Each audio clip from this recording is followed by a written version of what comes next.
ETF index mutual funds నేర్చుకుని stock మార్కెట్లో రాణించాలనుకుంటున్నారా? వెంటనే ఈ నెంబర్కి కాల్ చేయండి. రమ్మగారు అమాయకంగా ఉండేవారి కథలు అంటే కొంచెం నవ్వు తెప్పించే కథలు మనం చెప్పుకున్నాం గతంలో. సో అలాంటిది ఈరోజు ఇంకొక కథ ఏదైనా ఉంటే చెప్పండి. మొన్న ఒక ఆవిడ అడిగారు, ఎప్పుడు ఆడవాళ్ళు అమాయకంగా ఉండే కథలు చెప్తారు ఏంటండి, మగవాళ్ళు ఉండరు అమాయకంగా అంటే వాళ్ళు ఉంటారు. మగవాళ్ళు ఉంటారు అమాయకంగా, ఏదో రాసిన దొరికిన కథలు చెప్పుకుంటూ ఉంటాం కదా. అమాయకత్వానికి ఆడ మగ తేడా తేడా ఏంది? ఏముంది, తేడా ఏముంది? అమాయకపు నాన్నలు, అమాయకపు భర్తలు, అమాయకపు కొడుకులు బోళ్ళు మంది కనిపిస్తారు మనకి. ఓకే. సో ఈరోజు ఎవరు చెప్తున్నారు? ఆడ మగ రెండు కలిసి ఉన్నది ఒక కథ చెప్తాం. సూపర్. అనగా అనగానట ఒక ఊళ్ళో ఒక అవ్వ ఉండేది. ఆవిడకి 2 కొడుకులట. అయితే పెద్ద కొడుకు యుద్ధానికి వెళ్ళి చనిపోయాడట. ఆవిడెప్పుడు కొడుకుని తలుచుకుంటూ ఉండేది. అయితే చిన్న కొడుకు కూడా ఏదో పని మీద ఎక్కడికో ఊరెళ్ళాడు. ఊరెళ్తే ఆ దారే పోతున్న సైనికుడు ఒకడు చీకటి పడ్డాక వీళ్ళ ఇంటికి వచ్చాడు, ఈ అవ్వగారింటికి. అవ్వ నేను ఇంటికి వెళ్తున్నాను, దారిలో ఉన్నాను, ఆకలిస్తుంది, ఏదైనా పెట్టి ఈ పూట పడుకునేందుకు అవకాశం ఇస్తే రేపు పొద్దున్నే లేచి మా ఊరు వెళ్తాను అన్నట్టు. నాయన నువ్వు ఎక్కడి నుంచి వస్తున్నావు అని అడిగింటాడు. అడిగితే వాడు బ్యాగులు సంచులు అన్నీ మోసుకుని ఎక్కడి నుంచి నడిచి వస్తున్నాడు. ఆ లోకల్ నుంచి వస్తున్నాను లేవా అన్నట్టు. అనగానే ఈవిడ వెంటనే, అయ్య బాబు నువ్వు ఆ లోకం నుంచి వస్తున్నావా, మా అబ్బాయి కూడా ఆ లోకంలోనే ఉన్నాడు రా నాయన. అంటే మీ అబ్బాయి అంటే తెల్లగా ఉంటాడు, పొడుగ్గా ఉంటాడు, గడ్డ ఉంటుంది, వాడేనా అని అడిగాడు. తెల్లగా ఉండి పొడుగ్గా ఉండి గడ్డ ఉండే వాళ్ళు ఎంతమంది ఉంటారు? అవును నాయన, వాడంత తెల్లగా ఉండడు, తల్లికి తన పిల్లాడు తెల్లగా ఉన్నాడని అనిపిస్తుంది కదా.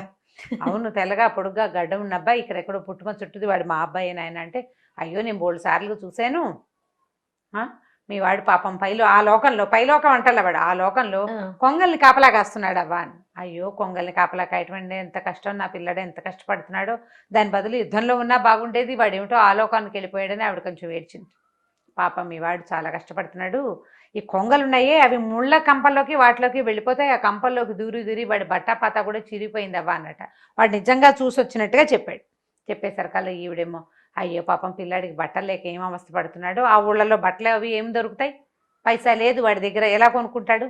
నాయన నువ్వేమనుకోబోక, నేను కాసిన డబ్బులు 40 మూరల గుడ్డ ఉంది ఇంట్లో, చొక్కా గుడ్డ, అది కట్టగట్టిస్తాను, కాస్త మా అబ్బాయికి ఇస్తావా అని అడిగింది.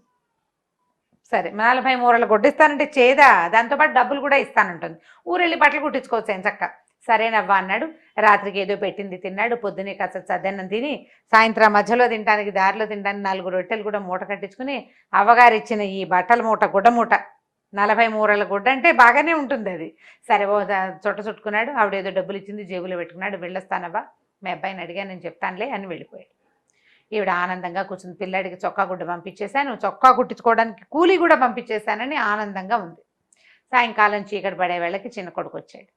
నాయన వచ్చావురా, పొద్దు నుంచి నీకోసం చూస్తున్నాను రా, మీ అన్నయ్య దగ్గర నుంచి ఒక కుర్రాడు వచ్చాడు, అన్నయ్య దగ్గర నుంచి రావటం ఏమిటి అన్నాడు. అవునరా, ఆ లోకం నుంచి వచ్చాట, పాపం బట్టలు అవి మాసిపోయి ఎంతో దిగాలుగా ఉన్నాడు, రాత్రి మన ఇంట్లోనే అన్నం పెట్టి పడుకోబెట్టానులే, పొద్దున్నే టిఫిన్ చేసి పెట్టాను, అక్కడి నుంచి దారిలో తినడానికి పెట్టాను, అన్నయ్య కన్నా ఇవ్వడానికి నువ్వు 40 మూరలు చొక్కా గుడ్డ తెచ్చుకున్నావు కదా, ఆ గుడ్డ వాడికి ఇచ్చేశాను, అంతేనా ఇంకేమైనా ఇచ్చావా అన్నాడు. డబ్బులు కూడా ఇచ్చాను రా, చొక్కా కుట్టించుకోవడానికి అన్నయ్యకి డబ్బులు వద్దు పాపం అంది. అనేసరికల్లా అమ్మ వాడు ఆలోక నుంచి రావటం ఏమిటి, నువ్వు నీ అమాయకత్వమును, వాడు నిజంగా నీ పిచ్చర్ని చూసి నీ చక్కగా నూనె చేశాడు, ఆ డబ్బులు పట్టుకెళ్ళి వాడు చక్కగా చొక్కాలు కుట్టించేసుకుంటాడు, ఏం తెలివి తక్కువతనమే, నీ తెలివి తక్కువతనంతో వాడు సంపాదించుకున్నాడు అని తల్లిని ఏదో కేకలేశాడు. అలా కూర్చుని ఆలోచిస్తుంటే ఇలాంటి వాళ్ళు ఇంకా ఎంతమంది ఉంటారో. వాడు పనిమాల రాత్రిపూట ఒక్క ముద్ద అన్నానికి, ఒక్క రాత్రి పడుకోవడానికి మన ఇంట్లో వచ్చి సంపాదించుకుపోయాడు. మనం ప్లాన్డ్గా వెళ్తే సంపాదించుకోగలమేమో చూద్దాం అనుకున్నాడు. వాళ్ళ అమ్మ మోసపోయినందుకు వాడికి కష్టం వేసింది కొంత, కానీ ఇప్పుడు వాడు దారేపోతూ వాడు చేశాడు, మనం ప్లాన్డ్గా వెళ్తే ఇంకా బాగా దొరుకుతుందేమోనని సరే 4 రోజులాగా వస్తానని చెప్పి వాళ్ళ అమ్మకి బయటకు అంటే దేశాటన చేయడానికి బయలుదేరాడు అనమాట. అలా వెళ్తుంటే ఒక జమీందారు గారి పెద్ద ఇల్లు కనపడిందట. బయట గుర్రాలు అవి లేవు, అంటే జమీందారు గారు ఇంట్లో లేడు, ఎక్కడికో పోయారనమాట, ఇంట్లో లేరు, మగవాళ్ళు లేరు, ఆడవాళ్లే ఉన్నారు. అక్కడ ఇక్కడ బయట పనిచేస్తూ ఆడవాళ్ళు, చిన్న పొన్న పిల్లలు వాళ్ళు కనపడుతున్నారు. ఏం చేశాడు, ఓ పక్కన ఒక పంది పడుకున్నది ఈ గేటు దగ్గర. అంటే వాళ్ళ దగ్గర రకరకాల జంతుజాలాలు ఉంటాయి కదా, జమీందారుల ఇళ్లలో పందుల్ని వాటిని కూడా పెంచేవాళ్ళు పూర్వం, ఎందుకంటే అప్పుడప్పుడు ఆహారానికి ఎవరైనా చుట్టాలు వస్తే వాడుకునేవాళ్ళు బహుశా. అయితే ఈ పిగ్గు ఒక పంది, ఆడపంది, దాని ఒక 6 8 పిల్లలు. వీడేం చేశాడు, ఇలా మోకాళ్ళ మీద వంగి ఆ పందికి దండం పెట్టాడు. ఈ జమీందార్ గారి భార్య బయట వసారాలో నిలబడి ఊరికే బయటికి చూస్తుంది ప్రకృతి పరిశీలన. ఆవిడ కంటపడ్డాడు, వీడెవడే పందికి దండం పెడుతున్నాడు, ఎవరైనా ఇట్లా చేస్తారా? పంది పడుకుని ఉంది, అదే మురికా లేదు, శుభ్రంగానే ఉంది, పెంపుడు పందులు కదా, చూసి నీట్గానే ఉంది, కానీ పందికి దండం పెట్టడం ఏమిటి? అక్కడి నుంచి పని మనిషిని పిలిచింది, ఓ దాసిని పిలిచి, వాడెవడో మన పందికి దండం పెడుతున్నాడు, ఏమిటో కనుక్కురావి అంటే, ఈ పంది మా ఆవిడకి బంధువు, మా బావమరిది పెళ్ళి పిలవడానికి వచ్చాను అని చెప్పాడు. చెప్పేసరికి ఆవిడకి ఆశ్చర్యం, అదేమిటి పంది ఎవరికైనా చుట్టమవుతుందా? సరే ఏం చుట్టాలో ఏమిటో కనుక్కుంది.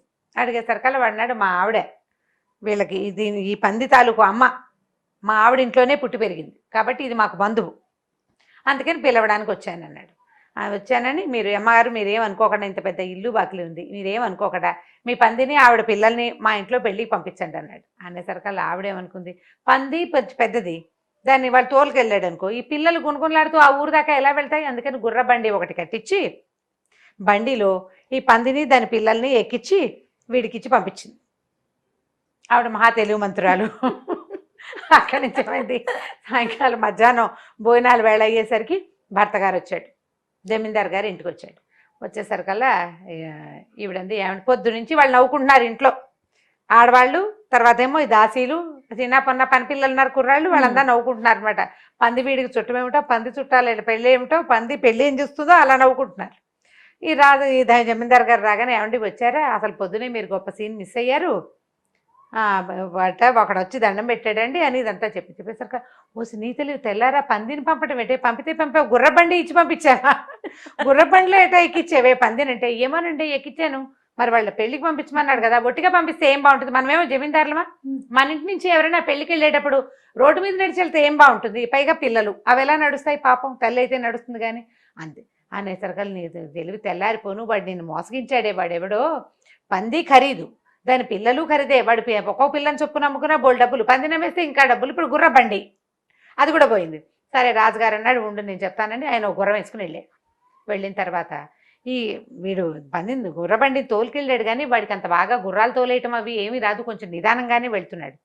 దూరంగా డెక్కల చప్పుడు వినపడేసరికల్లా వీడు ఏమనుకున్నాడు, ఎవరో నా వెనకాల వస్తున్నారని తెలుసుకుని ఈ పందులు ఉన్నటువంటి బండిని ఒక చెట్ల తోపులోకి తోసేసి రోడ్డు మీద కూర్చున్నాడు. కూర్చుని ఏం చేశాడంటే, వాడి దగ్గర తలకి పెట్టుకునే టోపీ ఉంది, ఆ టోపీని రోడ్డు మీద పెట్టుకుని దాని దగ్గర కూర్చుని ఉన్నాడు. ఈ జమీందార్ గారు ఈ రోడ్లో వచ్చాడు. వాళ్ళని వెళ్ళి రథం ఎటైనా వెళ్ళిందంటే, కొంతమంది ఈ రోడ్లో వెళ్ళిందన్నారు. ఇక్కడ చూస్తే వీడెవడో రోడ్డు మీద కనపడుతుండేసరికల్లా సరే అక్కడ ఆగాడు. మనం మామూలుగా దారి అడగడానికి ఏం చేస్తాం, రోడ్డు మీద కనపడవాడిని అడుగుతామా? సరే వీడిని, బాబాయ్ ఒక రథం, అందులో పంది దాని పిల్లలు ఉన్నాయి, ఓ కుర్రాడు కొంచెం సామాన్యంగా ఉన్నవాడు తోలుతున్నాడు, నీకు కనపడారంటే, ఇటో వెళ్ళినట్టున్నారండి, ఈ అడ్డదారులు అవి మీకు తెలుసా అండి అని అడిగాడు. నాకు దారులు అవేం తెలియవు, నాకు ఈ దారే తెలుసు, ఎవరైనా చూసావా అంటే, నేను చూశానండి, అయితే నిదానంగానే వెళ్తున్నారంటే. ఈయన ఏమన్నాడు, ఈ దారిలో వెళ్ళలేదండి, అడ్డదారిలో వెళ్ళంటే, ఒరే నాయన నాకు అడ్డదారులు తెలియవు, పెద్ద రోడ్డే తెలుసు, నువ్వు ఓ పని చెయ్యి, నేను ఇక్కడే ఉంటా, నువ్వు వెళ్ళి గుర్రబండిని వాడిని పట్టుకురా అన్నాడు. అనేసరికి అన్నాడు, అబ్బవు నువ్వు వెళ్ళలేనండి, ఇప్పుడు నా టోపీ కింద పెట్టిన చూడండి, మా యజమాని ఒక డేగను పట్టుకున్నాడు, ఆ డేగ దీని కింద ఉంది, టోపీ కింద డేగ టోపీ కింద ఉందండి, ఆయన వచ్చేదాకా ఇక్కడ ఆపి పెట్టమన్నాడు, ఆయన కాసేపట్లో వస్తాడు అంటే, కాదురా బాబాబు నీకు 100 ఇస్తా 50 ఇస్తా అంటే, చివరికి 300కి బేరం కుదిరింది. నేను గుర్రబండి తెచ్చాక మీరు డబ్బులు ఇవ్వకుండా వెళ్ళిపోతానండి అన్నాడు. ఊరిని నువ్వు నన్ను నమ్మవట్రా అని ఏం చేశాడు, 300 తీసి చేతిలో పెట్టాడు. 300 ఇస్తున్నా, నీ డేగకి నేను కాపలా కాస్తాను, నువ్వు నా గుర్రం ఎక్కి బండిని పట్టుకురా అన్నాడు. గుర్రం ఎక్కాడు కుర్రాడు, గుర్రాన్ని తోలుకుంటూ పోయాడు. అక్కడ దాకా వెళ్ళాక ఆ బండిని కూడా తోలుకుని గుర్రాన్ని బండిని సమస్తాన్ని తీసుకుని వాడి దారిని వాడి సూపర్. చీకటి పడింది, బాగా చీకటి అయిపోయినా ఏమి రావటం లేదు. దీని కింద డ్యాగ్ ఉంది, అది ఎగిరిపోతే మా యజమాని ఊరుకోడు, 300 రేట్ అని చెప్పాడు. సరే ఆ డ్యాగ్ ఉందా, డ్యాగన్ పైన పట్టుకుందామని ఇంటికి వెళ్ళిపోదాం అనుకున్నాడు. ఆయనకి విసుగొచ్చింది, ఆయనకి ఏదో మోసం జరిగిందని అర్థమవుతుంది, ఎక్కడ జరిగిందో తెలియటల్లా. టోపీ బయటకు తీసేసరికి టోపీ కింద ఏమీ లేదు.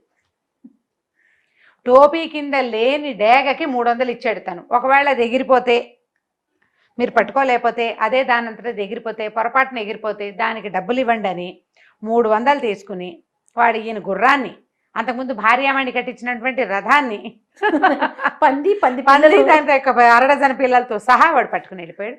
వాడు ఊళ్ళన్నీ దాటేసి వాళ్ళ అమ్మ దగ్గర ఇంటికి వెళ్ళిపోయాడు. అమ్మ నీ అమాయకత్వంతో నాకు కొత్త ఆలోచన వచ్చింది, వాడెవడో నీ దగ్గర చొక్కా గుడ్డ పట్టుకెళ్ళాడు, మన బతుకంతటికి సరిపడా వస్తువులు తెచ్చేశానని వాడి దగ్గర ఉన్న సంతలో ఆ రథాన్ని బండి అన్నిటిని విడివిడిగా అమ్మేసేసాడు. అమ్మేసేసి వాళ్ళ అమ్మని తీసుకుని అక్కడి నుంచి పరారు వేరే చోటకి వెళ్ళిపోయి ఆ డబ్బులతో. ఇప్పుడు వీడు తెలివైనవాడు, వీళ్ళ అమ్మ అమాయకురాలు.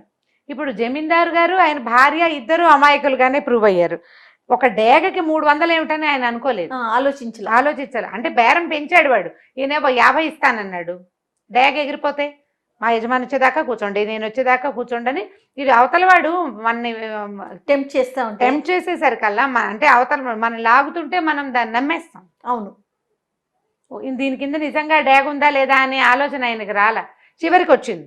అప్పుడు చూస్తే ఏముంది, 300 పోయినాయి, గుర్రం పోయింది, బండి సమస్తము వెళ్ళిపోయింది. సాయంకాలం దాకా ఈయన 2-3 గంటల పాటు అక్కడ కూర్చుంటే ఆ 2-3 గంటల్లో వీడు శుభ్రంగా పరగణాలు దాటేసి పారిపోయాడు అవతలకి. బాగుంది చూడండి కథ, కంచికి మనం ఇంటికి. ఇంత మైకంగానా అనుకోవాలి. ఇంకా ఇప్పుడు నీకు ఇలా మోసపోయే వాళ్ళు లేరా? ఇప్పుడు ఉన్నారండి, చాలా మంది ఉన్నారు అమ్మగారు. ఇంతకంటే అమాయకంగా, ఇంతకంటే తెలివి తక్కువగా. అవును, ప్రపంచంలో ఎవ్వరూ నమ్మని విషయాల్ని నమ్మేసి మోసపోయే వాళ్ళు విపరీతం కోకొల్లలు ఉన్నారు. నువ్వు ప్రతి న్యూస్ పేపర్లో ప్రతిరోజు మోసపోయిన వాళ్ళు లేదా బురిడి కొట్టించిన ఘనుడు ఇలాంటి పేర్లతోటి ఒక వార్త ఖచ్చితంగా ఉంటుంది. అంటే ఎవ్రీడే ఎవరో ఒకళ్ళు మోసపోతూనే ఉన్నారు. ఇప్పుడు వీళ్ళు బయటకు వచ్చారు, బయటికి రాకుండా దొరికిపోయిన వాళ్ళు ఎంతమందో చాలా మంది ఉంటారు. చిన్న చిన్న 10 రూపాయల దగ్గర నుంచి 10 కోట్ల వరకు, 100 కోట్ల వరకు మోసం చేయగలిగిన గనులు ఉన్నారు.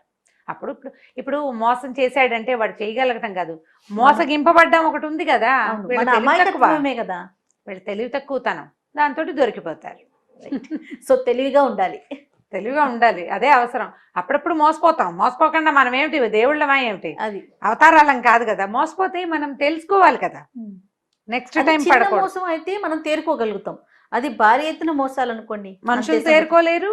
ఇక బుద్ధి వచ్చే అవకాశం ఇక జీవితంలో లేదు, స్పృహ రాదు, ఇంకా అప్పటి నుంచి డల్ అయిపోతాం మనం. చాలా బాగుందండి, ఫన్నీగా ఉంది స్టోరీ కూడా. రైట్ రమ్మ గారు, ఇంకొక స్టోరీతో మళ్ళీ కలుద్దాం. నమస్తే. తప్పకుండా జయ, నమస్తే.